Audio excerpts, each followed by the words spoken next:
Well, welcome back to session 3 of our Coaching Moments for Extraordinary Living. Once again, thank you guys so much for stepping out and leading a small group. I know you're making a big difference. And I know your group last week was amazing because you really helped others to be able to connect, which is such an important part of our growth and our relationship with God and really helping us to be able to walk out the purpose that God has for us. So this week, we're going to build upon our foundation and talk about what's next after people get connected. So our main point today is this: we can help others grow. So I can and you can. God uses us to help others grow in our relationship with Him. So I want you to think of yourself as a host.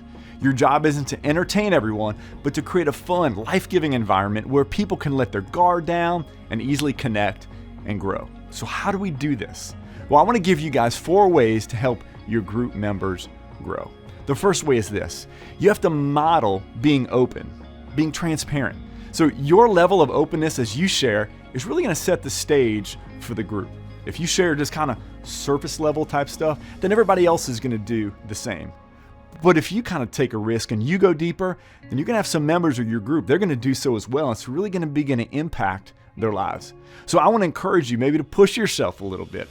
Share a little bit more openly when you answer questions, maybe kind of out of your comfort zone a little bit, because that's what it's going to take. It's going to make it easier for everybody else to do the same when you open up. So first of all, let's be open and transparent, even if it's kind of pushing it a little bit out of your comfort zone. So secondly, don't dominate the discussion. All right, a common mistake, especially for new leaders, is that they like to talk the whole time, right? You make sure you're not dominating the group discussion. It's super important you don't.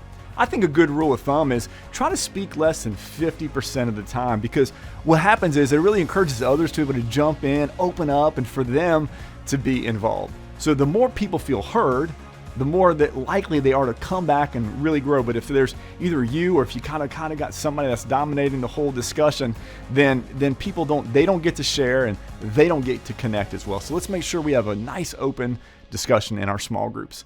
Another good way to make sure that you're letting this happen is let silence do its job, right? Maybe you ask that question and like everybody sits there. The natural thing as a leader is you just want to come in and answer it. But count to maybe 5, 6, 7, just kind of in your mind and just wait. If it's still silent after that, then you may want to say something like, would anybody like to go first? Or when you wait like this over time, the group's going to feel more and more comfortable. They kind of know when that silence sits there, hey, it's time to jump in.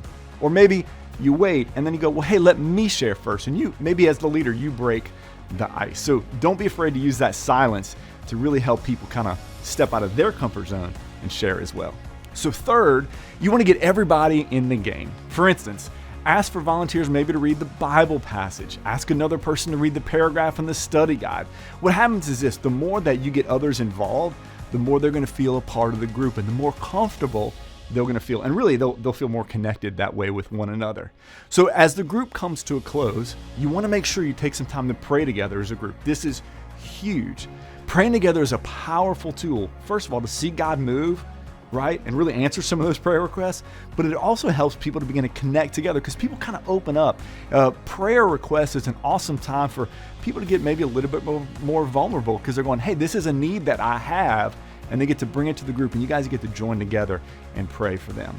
And then finally, the fourth way to help your group members grow is to make sure that they're going through and participating in the devotional on a daily basis. This is huge. You really want to encourage them to connect with God and experience Him daily by taking the time to complete the short devotional for each day. The reality is this: there may be some people in your group, especially if they're kind of early on in their relationship with God, like daily Bible reading is a foreign concept to them.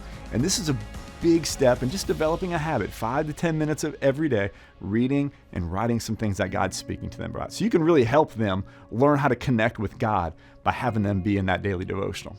And remember, we can help others grow. That's a huge thing I want you guys to get. God is going to use you in a powerful way this week to lead a great discussion. Well, that's it for today. Have a great group. I can't wait to see you again next week.